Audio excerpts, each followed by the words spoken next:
All right. Well, welcome to Neighboring 101. From no matter where in the world you are, I think I saw someone join today from the Bahamas, but I know we have other states represented as well throughout the Midwest. There's uh, 42 states in our membership network now among the 950 some odd people that are in Neighboring 101. So welcome. We love to have you on live so you can ask questions, but also welcome if you're watching the video after the fact.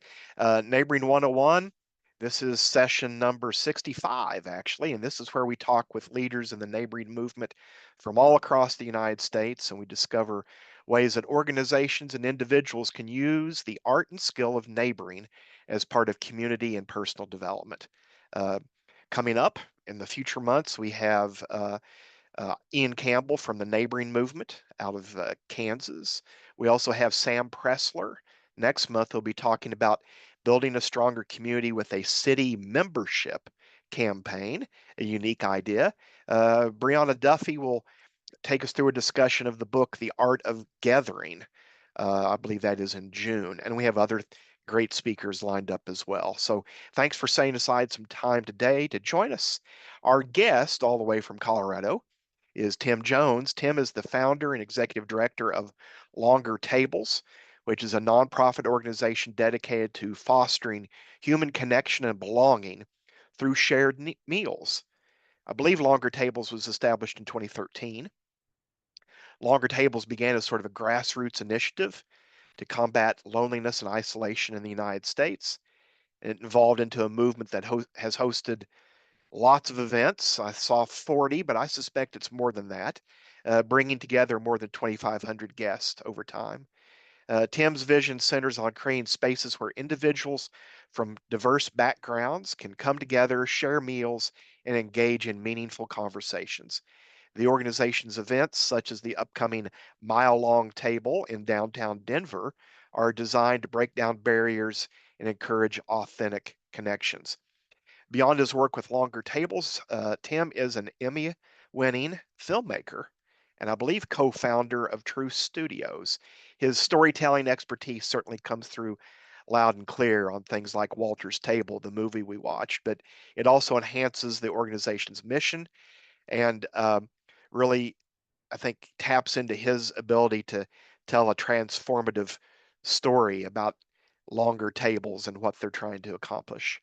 So, Tim, thank you for being a champion for connections and belonging through your organization and helping to connect people. And thank you for joining us today and telling us your story and telling us more about your organization. Absolutely. Thank you, David, so much. Such an honor to be with all of you and already hearing about the work that you are doing. I'm all about the lemonade crawl. That sounds awesome. So I'm gonna come over and join for that. We'll have you to Springfield anytime we can work that out. Let's think of a way we can make that happen then. Absolutely. Absolutely. David, you want me to dive in? Yeah, dive in and take off and Okay, sounds good. Well, again, welcome. Thank you. Just an honor to play a small role in something that's happening across our nation with people like us, leaders that are setting all sorts of figurative and literal tables to bring us back together in a very trying time, as we all know. So we play a small role in this, and I'm going to share some slides here if I can. And just to give you an idea of what we are up to. I joke that I just do this because it's an excuse to eat tacos. I think that is really the end goal. And but I half joke that I believe tacos are could save the world, and not just tacos, but pasta bolognese, lemonade, all of the things that name your favorite meal, your grandma's recipe. I think that could potentially save the world and bring us back together because as we all know the table is home for every single person on this planet. I have a hard time thinking of a place that feels like home, no matter where you grew up, how much money you got, what your skin color is. The table is this unbelievably humanizing place of equality that is just, it's just human. So, yep, that's a table. You may recognize that from Costco, but we're actually talking more about tables like this. And this is an image from a table we set in downtown Denver last summer.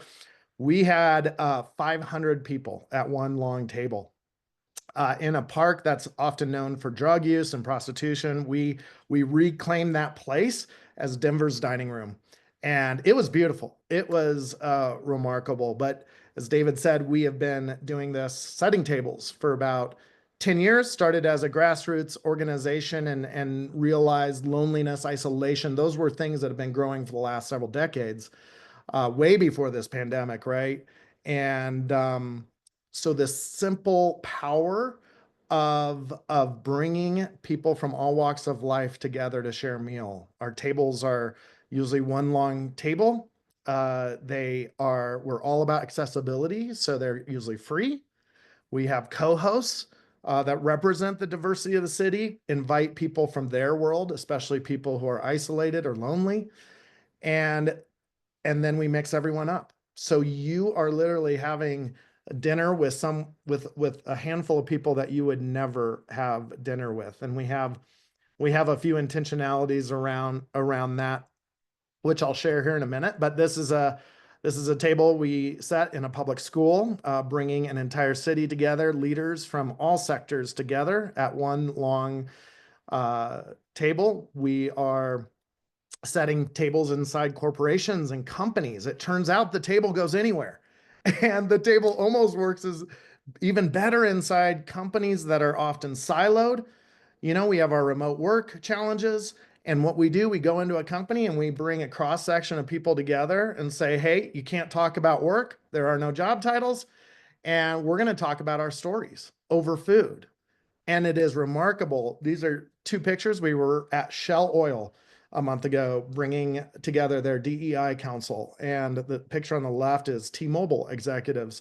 We showed them the power of the table. We also set tables for puppies. So if all else fails, we're gonna puppies are gonna save the world along with tacos. So this was fun. This is actually our next film that's coming out. So we just believe in the power of storytelling, and what could be better than a bunch of puppies eating at a table? This is a photo from that event last summer in Civic Center Park, 528-foot table, which, as David said, is setting up this July the mile long table. If you don't know, Denver, we are known as the Mile High City. We are 5,280 feet high. And we are going to set a table just as long that will seat 5,280 humans at one long table. So there's so many powerful parts of this. A lot of people say, why do you need to go to that effort and expense to set a mile long table? And it's really one of the big things I personally bring is this sense of storytelling, this sense of awe, this sense of inspiration that we know when people see a mile long table, they intuitively know what that means. And we cast a vision.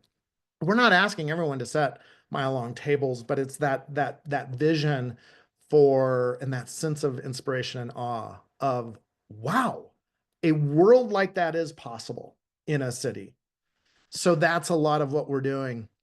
And realizing that not everyone's going to set a huge long table, we launched a campaign. Many of you guys are doing similar campaigns. We love it. We launched a neighboring table effort called Table Together. And the idea was many tables in many homes or front yards, all on the same night across the country. So this idea of collective coming together with neighbors across the nation all on the same night, eating dinner together. And we launched this last September. This was in front of my house. And I just have to share, by way of confession, it took me 3 years to get to know my neighbors, to have enough courage to go and knock on the door. And I'm the owner of a nonprofit, or the director of a nonprofit called Longer Tables. And we realize the barriers and the fear that is behind knocking on your neighbor's door. And it took me 3 years to do it. But as soon as I did it, we realized people were ready to go. 95% of our neighbors showed up with a dish in hand. So we learned a lot of valuable lessons around that. So that Tim, is, we have Tim, we yeah, have found, just to build on that, when we did a state of neighboring survey in Missouri, we we have found from that survey, 82% of Missourians said they would go to something like that. If their neighbor hosted that's something, they would show up. But less than 10% want to host or that's want right. to do it. So if you're the spark plug that can do it, your neighbors are going to show up. They're going to That's come. right. Yep, absolutely. We have found that to be the case. So it's just that one bold act of courage that then everyone keeps initiating afterwards, Mm, right? That mhm. seal's broken. So that is just a quick introduction of what we're doing. We are working with mayors in states around the nation with large civic tables. We're working in company cultures. We're also realizing, hey, instead of just setting tables, what if we form leaders in some of the secret sauce that we've learned over 10 years of setting tables and equip them with that those principles and intentionalities, and they're very simple. I'll go through a few of those um, of how we set tables. But if we can form leaders to set not only literal tables but figurative tables, like for managers and CEOs and their companies, that's how we're going to change the culture. That's how we're going to sustain this work. Is seeing more and more leaders model for others what it is to serve and to set a place where the whole person is welcome to be in the company, in the neighborhood, without condition. So that is that work that we're doing. So I can let me get out of this presentation and come back to the screen. So I'll just tell you a quick story and then happy to transition to questions, or David, a conversation, questions you have or anybody else has. But 10 years ago, I moved back from LA and was making friends in Denver. I grew up in Denver, but had been gone for a while. And I met a woman, a new friend of mine, Carrie, and she said, "Hey, do you want to have dinner with people that you would never have dinner with?" And I said, "Heck yeah, I'm a high extrovert." So she said, "Great, bring a bottle of wine and a dish to share with about 8 people." And I'm sure I went and got like packaged pasta or something like that. But it was autumn in Denver. It was absolutely beautiful. I showed up outside, big grass lawn with big oak trees, and I was early, and there was an 80-foot table. And I was like, what in the world? And I walk up and I see it's got real place settings, real plates, real silverware, wine glasses, white linen tablecloths. She has greens down the table. She had fruits and vegetables in there. She had candles. And I started walking down the table and I saw people's name, guest's name in every place, written on leaves of all things. And then I see my name written at a place. And, you feel something when you see your name. And to realize someone set a place for me and was anticipating that I would be sitting in this place. So then 80 people showed up, and these were people that didn't look like me, young, old, racially diverse, socioeconomically diverse.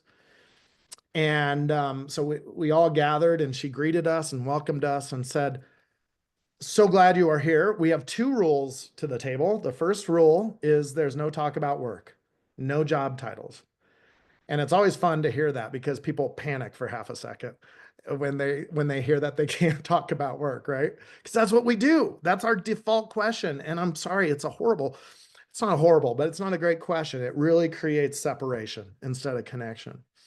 We have found that, and y'all know this, that we tend to judge one another by our job titles. We tend to judge ourselves by where we are on this socioeconomic ladder or worthiness ladder. And really, at the end of the day, we know that our jobs are not us. They could be expressions of who we are and how we're wired, but they're not our true identity. So when you take that job talk question off the table, it unlocks all sorts of things. Authenticity, vulnerability. Number two rule, she said, we just want to experience the real you. So this is not a table of performance. This is not a table of impressing anyone. We just want to, and if you're having a bad day, bad week, bad year, you're welcome to be in that place. And since we're not talking about work, there's questions down the table to really help us get to know one another on a deeper level. And a lot of those questions were about storytelling. And that was it. It was that simple. And so we sat down, started eating, and people started answering this question about share about a story, a memorable meal from your childhood. And you all would not believe the risks of vulnerability that people took. I mean, there were glassy eyes. People were telling these stories of both precious stories as well as really difficult stories about these meals that stood out in their childhoods. And then I mean, 2 hours went by like that. And by the end of the meal, I had met several people. I met a couple, Pat and Sarah, who are now like family to me, who have walked through the last 10 years of my life with me. I met them that night. And the people that was sitting around, they're very different from me. I'll never forget it. But I realized, oh my gosh, we have so much more in common than the things that differentiate us. And not to downplay those differentiations, but at the end of the day, we realize and we know this that we just want to be loved. We just want to be in meaningful relationships with one another. We want to do meaningful work together. But at the end of the day, we're all there. We're all there. And that the table recognizes that and calls that out in us that we give labels to one another. We put people in boxes and categories so we can quickly understand maybe what they represent, and we miss the entire whole person.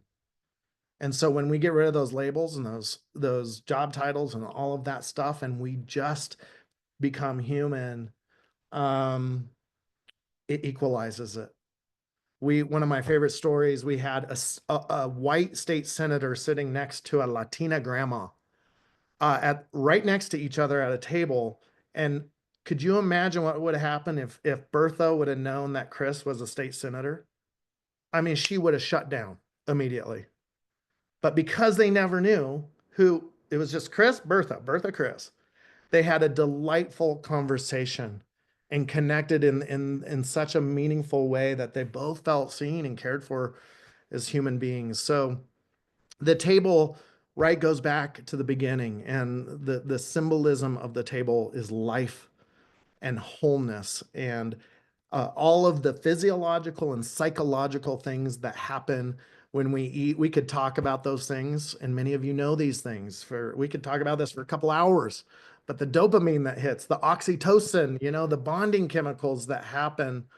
So as we rehumanize our bodies, as we fill up our bodies with food so we keep living, we have found that when you hold space for someone and we share our stories in an authentic and vulnerable way, and we get to know each other on a human level, we literally rehumanize one another. We put the humanity back in the person across from the table. So now they're no longer Republican, Democrat, whatever. Their labels, their job title, doesn't matter. They are a human being. And when we connect in that way, now we can get to work. Mhm. Now we see one another as human beings, and we can start connecting in meaningful ways and actually still disagree about stuff. And it doesn't matter because tacos are coming. Tacos are coming at the end of the day. Oh, breakfast is coming. So we can return to the table, rehumanize one another, and remember, hey, we're all in this together, and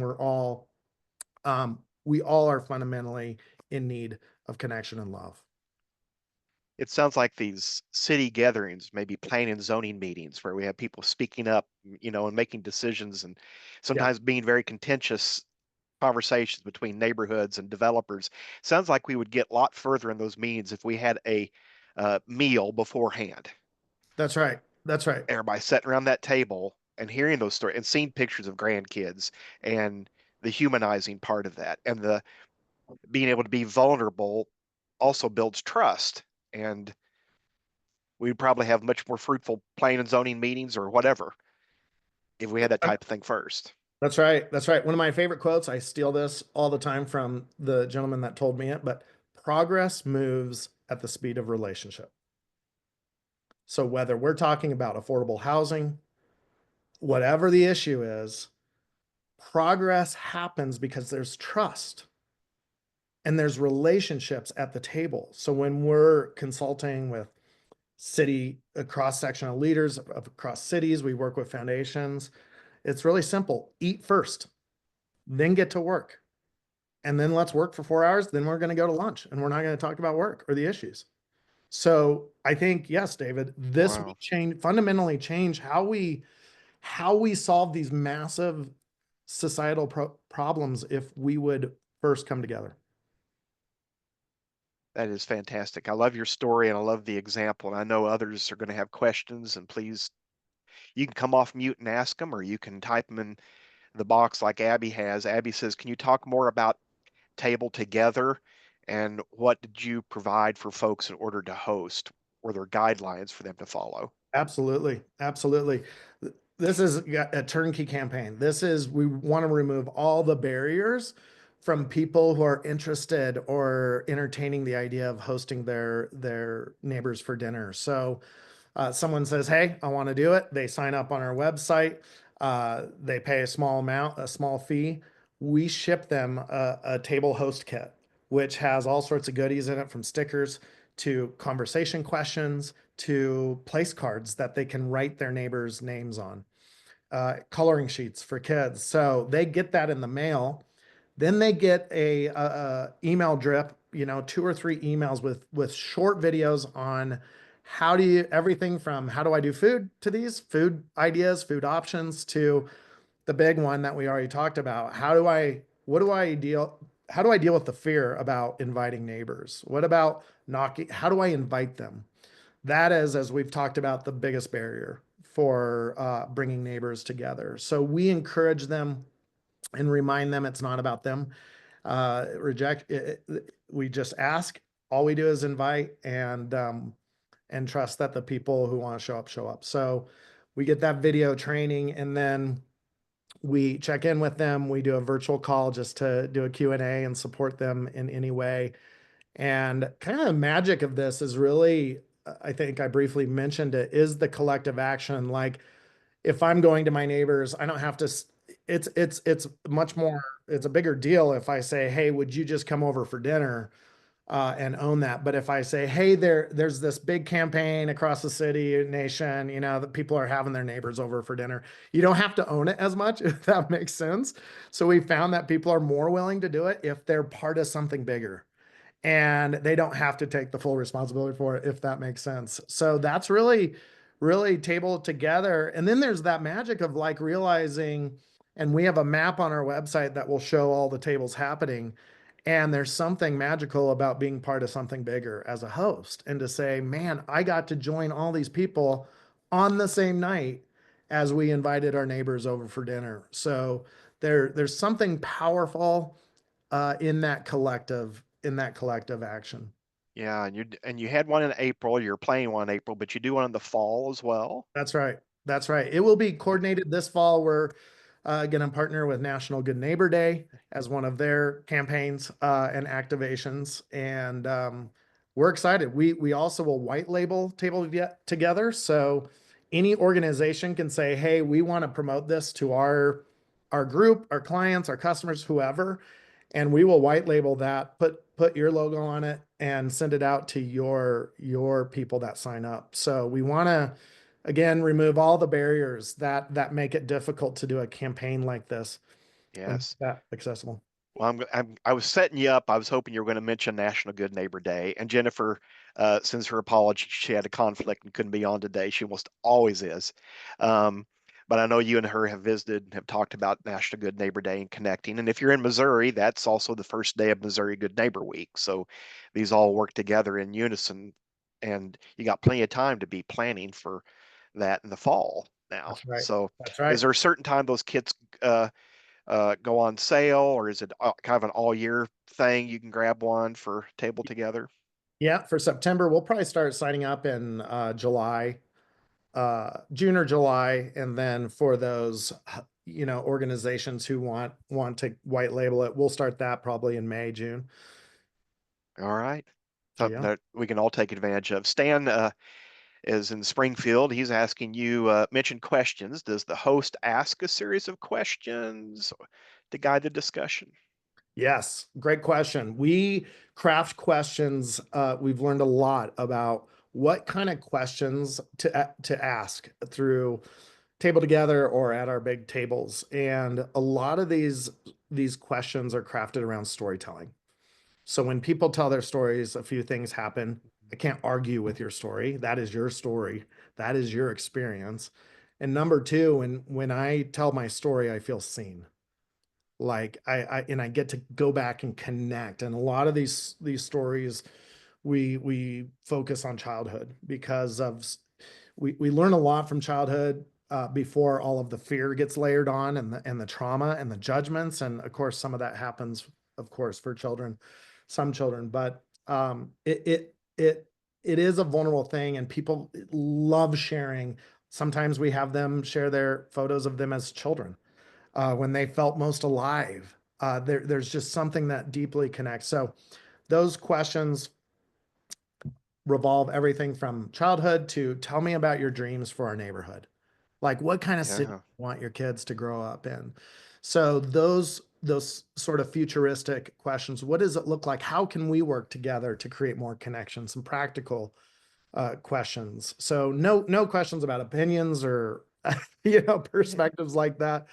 People have asked, did politics ever come up? Not once that I've heard about in 10 years has politics come up at the table because my perspective on this, if we're sharing table stories about our childhood and who we are and our dreams, like who wants to talk about politics? Like that's boring for one thing. And it's like no one goes there because it is such like when do we get to sit at a table with people and talk about things that bring us joy and parts of our lives and our dreams that bring us joy. So I hope that answers your question, Stan. I love that approach. I love that approach. Well, Abby, that is a great question that did cross my mind too. The divisiveness that can come with food. How do you accommodate the variety of food needs in regards to vegans and vegetarians and food allergies and gluten free and those who love gluten and everything else, especially at a Exactly. long table. Yeah. Abby, this is wild. For a few years, when we first started this 10 years ago, we didn't do anything in terms of food. It was potluck and people brought what they were going to bring. And I think those who were concerned about allergies just opted out. They just ate what they knew was safe, like a salad. Now when we do potluck style, by the way, potluck style is our favorite mode because, and we can't do it at our really long tables, but people feel seen, right? We ask them to bring grandma's recipe or their favorite recipe. And when they're in the buffet line, we find out that people tell those stories of, hey, what'd you bring? What'd you bring? Well, I brought my grandma's chicken recipe, and again, another opportunity for people to feel seen in their story and the food that they love. So now we have little cards that come with everyone fills out a card. What is the dish and what's in it? And they circle the allergies and the ingredients. So we have found that works really well for our super long table. We have local catering companies that uh, we partner with. By the way, the food, we always want the food to reflect the story of whatever neighborhood we are in or the theme of the table. So we it's just Mm. not, you know, for the mile long table, we are in one of Denver's original Hispanic neighborhoods. And so the menu will reflect the food of those agrarians, we call them, or that those Hispanic communities and families. So we are partnering with local mom and pop restaurants as well as a larger catering company to provide that food. And again, it's all labeled at a buffet line, so everyone knows what are in those dishes, and we ensure that there is a variety of food for most of the major food allergies and preferences. Food's the fun part, but conversation is the memorable part. That's what people probably leave remembering. That's Maybe right. not so much the grandma's taco recipe or whatever, but it's the connections that are made It that you. is. Yep, it is. And we have found here a quick example is, do you have alcohol or no alcohol? We can tell no difference between a table with alcohol or not. We do both. Uh, there is no difference. People love them equally because I think, to your point, David, it's the personal human connections that are being made, that the beverage and food is really the conduit, right, to the connection. I noticed in the pictures that you were sharing, even in the corporate setting, so many events that I go to, people are broken up on these round tables, Yes. but you're using long tables. I'm assuming there's a strategy to this and a reason connection happens at a long table better than a round table.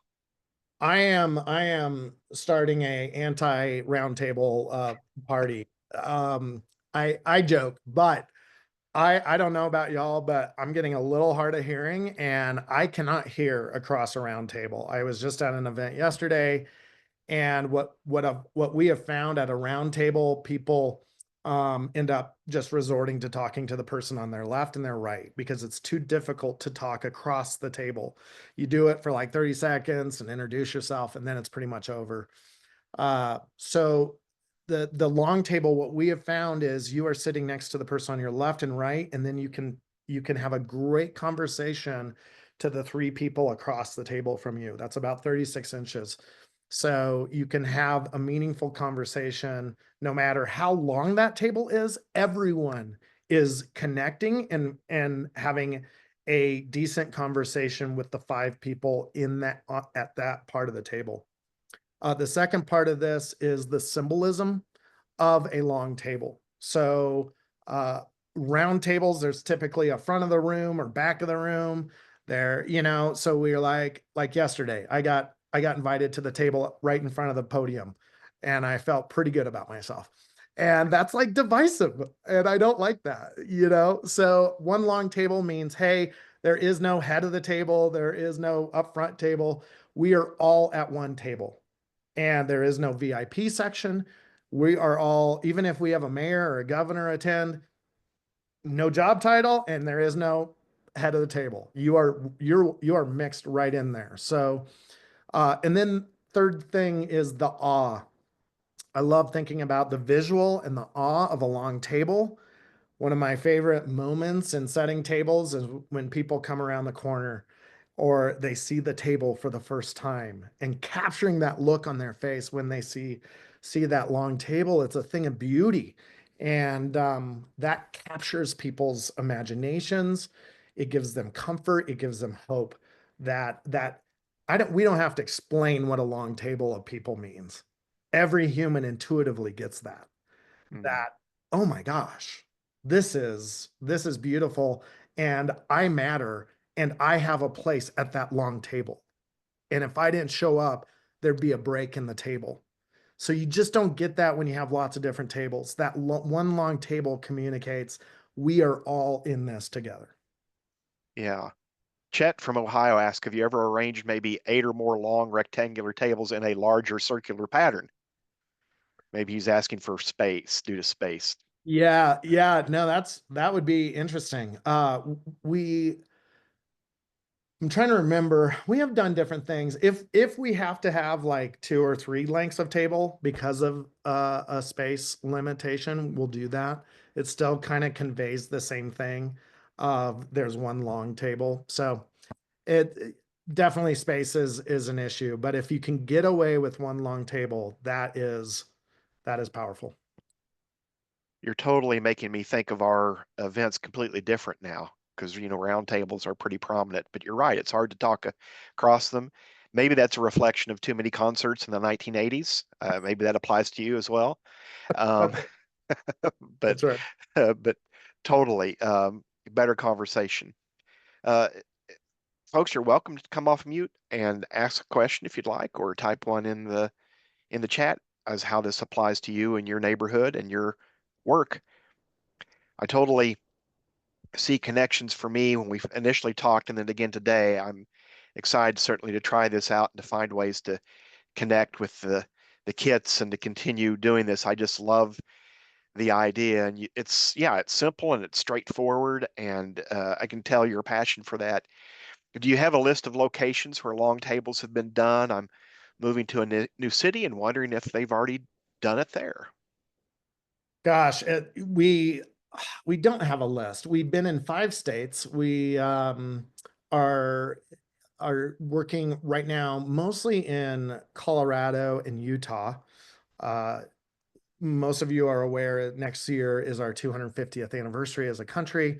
For Colorado, it's our 150th. We're the Centennial State. So we are talking about setting tables in cities across Colorado.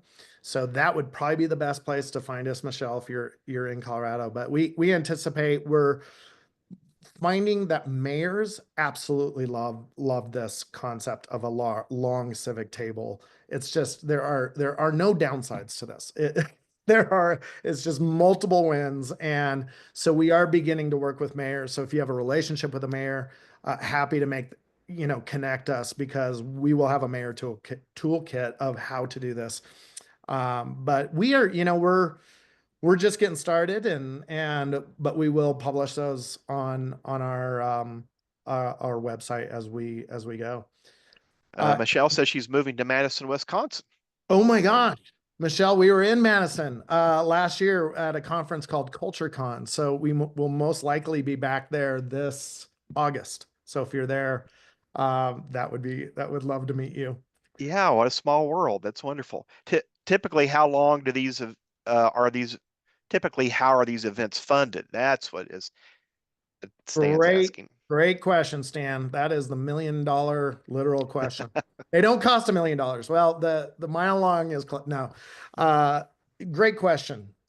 There, it doesn't cost a lot of money to do these. That is one of the most beautiful things, because especially if you're doing potluck, say for 100 people, that's our typical size of table. Potluck, you don't all we're doing really is providing tables, chairs, linens, and greens, and some of the intentional things that we put on the table. We put breadboards with loaves of fresh bread, those greens, fruits and vegetables, and then, excuse me, place cards with everyone's names on there. So we're really looking, if you did this on your own potluck style, I mean, 400 or 500 bucks, unless you need to pay a venue fee or need to rent tables and chairs.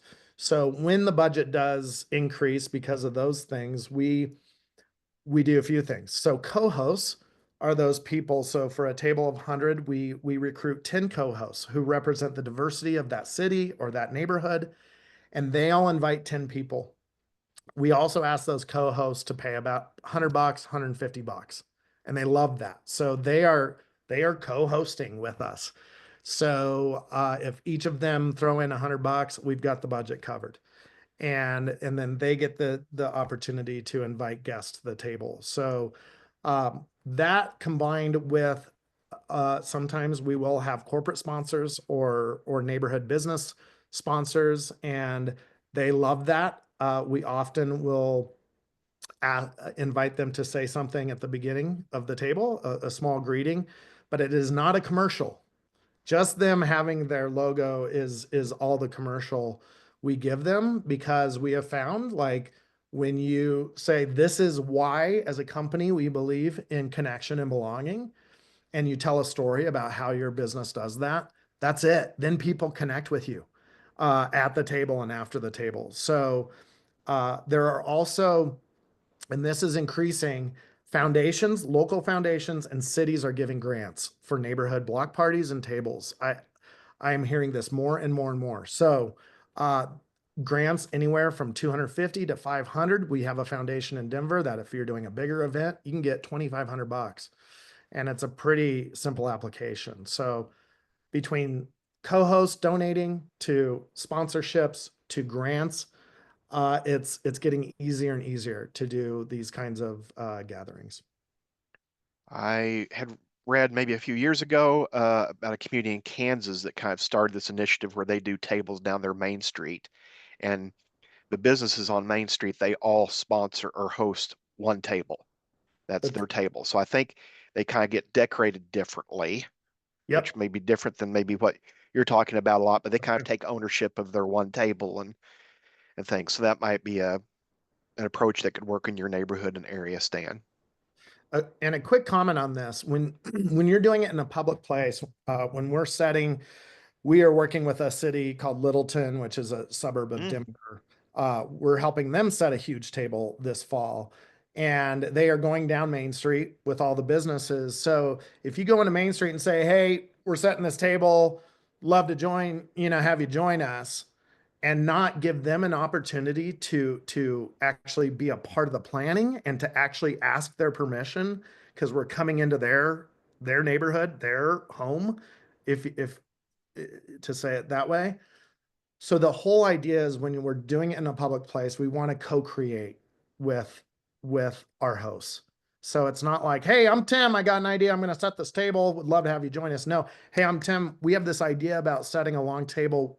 How would you like to see that? What would you want to bring to this table?" So that idea of co-creating with others, instead of we're moving beyond representation, like we want to have every racial group representative.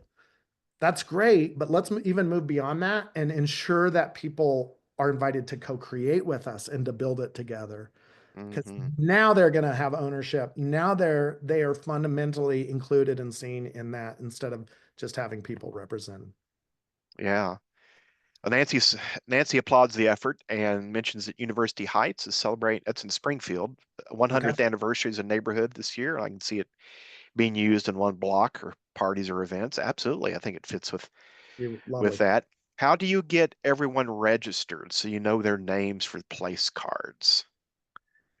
Yes, we use a platform called Humanitix, and I can let me just put that in the chat here, and we And can. there's all sorts of others like Eventbrite and others that if you are doing a bigger event that you want people to register that way. If you're Yes. doing one with your neighborhood and street, it could be just them texting that they're coming or emailing or something like that.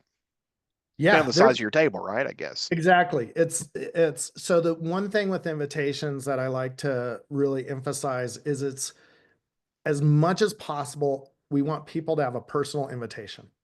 So that's easier with obviously the neighborhood tables. You personally invite in person, knock on doors. But with our co-hosts of 100 people, we have 10 co-hosts. We tell them, you initially invite people in person or on a phone call, because there's nothing like getting a phone call and saying, "Hey, Tim, I would love for you to be my guest at this table." And because people are personally invited, they show up. It's a lot, they feel seen, right? So Mm, they're more likely to show up. With the longer tables, it gets, we do have general admission tickets. So we have found a platform like Humanitix, which if you're just doing donations, it's free to use. And they have automatic check-in processes. It's really easy to use. So we communicate often with our guests that have signed up through emails before, after, the classic thing. yeah, yeah. Make as human as possible. Rely on tech at those larger scales, I would say, but make it as personal and human as possible. Chet has a question about name tags, and do you Yes, use name tags when people sit down? If so, what are you putting on the name tags? Think beyond a name or absolutely. Name tags are important. One of our intentionality is we want to use our guest names as much as possible. So that comes in that place card that's set at the table. When they see their name written there, handwritten, by the way, is better than printed, because someone took the time to write my name on a card. That feels special. So name tags the same way. We have people when they come, we either write their name for them or they write their name, and then we have a prompt on every name tag, and it's a fun little prompt. What's your favorite inside secret about our town? What's your favorite hole in the wall restaurant? Stuff like that. mm, Or what's your superpower? Typical kind of ice breaking questions, but again, they're always crafted to help people tell stories about what makes them come alive and what is true about them. So, and then we typically have a welcome time for an hour, 30 minutes before every table. so people can be talking about that prompt on their name tag. Do you intentionally require that people sit with someone they don't already know? Since you're placing the name tags, nameplates, I suppose there's a Yes, strategy to that. there is. That is a highly intentional process. And I joke, half joke, that you can sit next to your partner any night of the week. But tonight we're sitting with people that we don't know. And we will sit couples, they can still see each other, or partners can see each other, but they're not sitting next to each other. And David, did you say you're having on Priya Parker? We're talking about the book. I have Part of, another yeah. person that in Okay. Kansas that has used that book to guide some of their Got it. programming in their city and in their neighborhood. And so we're actually going to do a book discussion around that book, Okay. but not Priya in person. Okay. So Priya will say, do not be afraid to put boundaries on a gathering. So it's okay to implement a challenging rule, such as we're not going to sit next to one another tonight. We're going to sit next to people we don't know. And some people panic, and it's very rare that that happens, but we're obviously going to let them sit next to if they're uncomfortable. But what happens is the conversation is so structured and people feel so cared for and taken care of. And by the way, they always know the person who invited them. That person is always in the room or out there. So there's a safety net there. So when people have that and they've been personally invited, most people love it. They are, so we mix them up and we push back. We want them. That's the point of this thing, is to have dinner with people or lunch with people you would never have lunch with. So don't be afraid of putting those boundaries on. Is there a day and time that you found to be best for bringing people We out to the have table? we have found a weeknight, Tuesday, Wednesday, or Thursday is the best time to bring people together.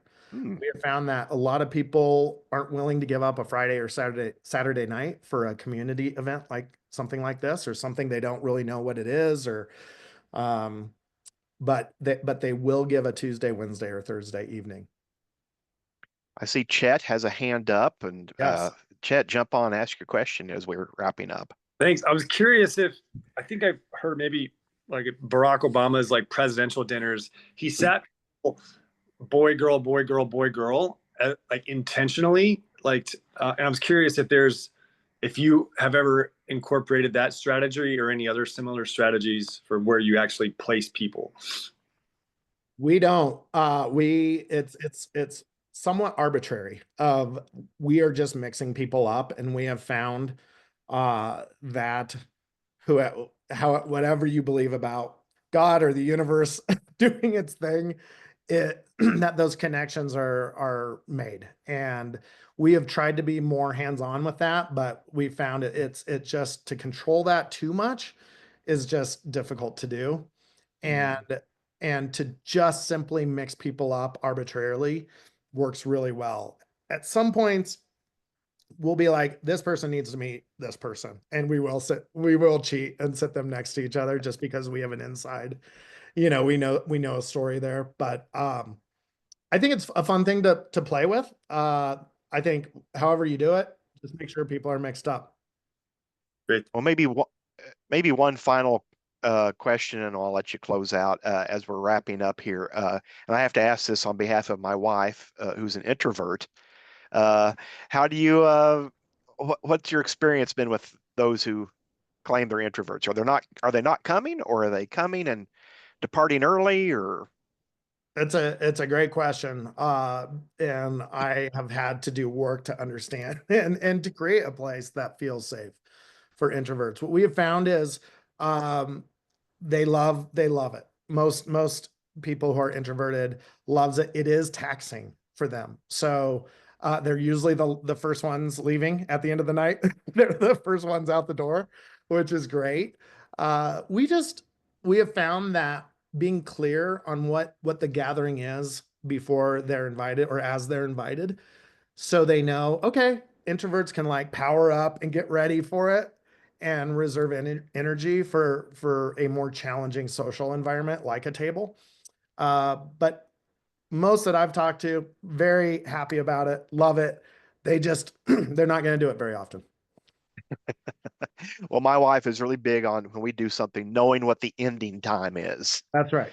That's She, right. don't set something and say people are going to just maybe stay and leave when they, no, give an ending time. When am I off duty? When are things wrapping up? And So I have a plan.